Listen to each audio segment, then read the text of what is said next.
Why would God, first of all, we've established that when he sends us forth, he does so because he knows the end from the beginning because he's God. And no matter what forces come against us, as long as he sent us forth, he's obligated to have our back. When God sends you, he ain't going to send you out there to make an embarrassment out of you. Now, if you go on your own, that's a different story. But when God sends you, he knows you're prepared, he knows you're equipped, and he knows you can get the job done. But here's my issue. Why would he then say, when you go, be wise as a serpent? Now, I remember in Sunday school, Desiree, long time ago, they told us in the garden that the serpent was cursed. Did we not read that? Where the serpent had a discussion with Eve, and Eve was able to influence her husband to do something that God told him not to do. And now we're all messed up because of that mistake. And God said God cursed the serpent.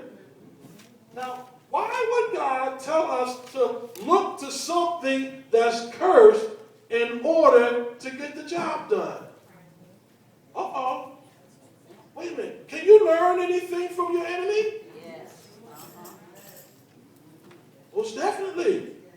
Now, to understand this a little more carefully, I had to do a little research about snakes and serpents. And I know some of y'all don't like those type of pets and don't like those type of things. But, I didn't bring none here with me today. So no visual illustrations.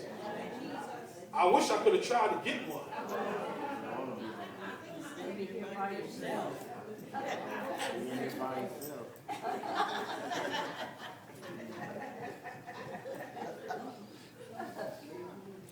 Y'all remember a few years ago? We'll work it out. Because I'm only in part one. I may need a dove for the second part. They'll hang around for that one. But y'all remember a few years ago when we had that jungle gym theme with the Vacation Bible School, and I had that boa constrictor around my neck? Some of y'all wasn't here. I'm not like Brother Reeves' son, who will chase a deer down on foot, but if he sees a snake, anyhow, snakes, as I studied them, they don't have eyelids, they don't have ears, and how they, listen to me very carefully, how they are able to detect things in their environment, God gives them an ability to feel vibrations. See, the thing about a snake, they know where you are, but you don't always know where they are.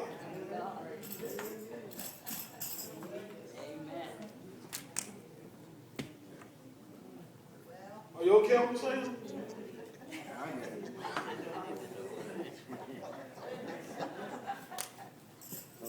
Now, Jesus is saying, I'm sending you forth, once again, as sheep among wolves, but I want you, this is the part I'm going to deal with today, serpent aspect, I want you to be wise as a serpent. What makes a serpent wise? I kind of asked myself that question. What makes a serpent wise? Well, when they hunt, unless they're a rattlesnake, you can't hear them. And many times, they blend in with the environment to such a degree that you don't see one until maybe after you walk up on one. Uh-oh. I thought about that for a second, and it made, you okay, Brother Bob? I'm trying to get myself together. Trying to get yourself together? Okay. Sister Anderson's right over there. If you start to pass out or something, she's on duty today. She'll help you out. I got your back. I got your back. Now, once again, they don't have ears. They don't have eyelids. But they have an ability to sense by vibrations, movements around them.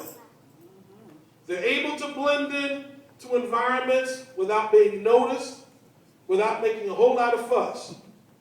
And there are two types. There are venomous and non-venomous. I'm not going to deal with the whole aspect, but I want to deal with the broad stroke aspect of what makes them wise. When they attack, you don't see them coming. You don't hear them coming. Because they're able to move quickly, without legs, without feet, without any movements like any other animal, but they're able to strike quick and fast because they're sharp. I looked at that and said, now wait a minute. How does that relate to you and I as believers?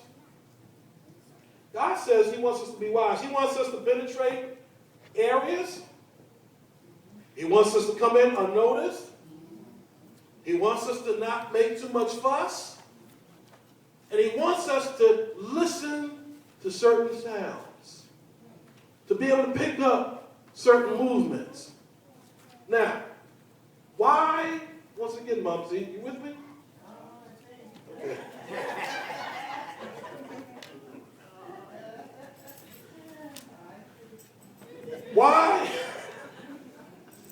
Why the emphasis to be wise as one? Because the work of the kingdom is going to demand that you and I be able to strike the enemy's kingdom without him seeing us attacking. Go back to something I said earlier. You don't have to tell or inform everyone that you're saved.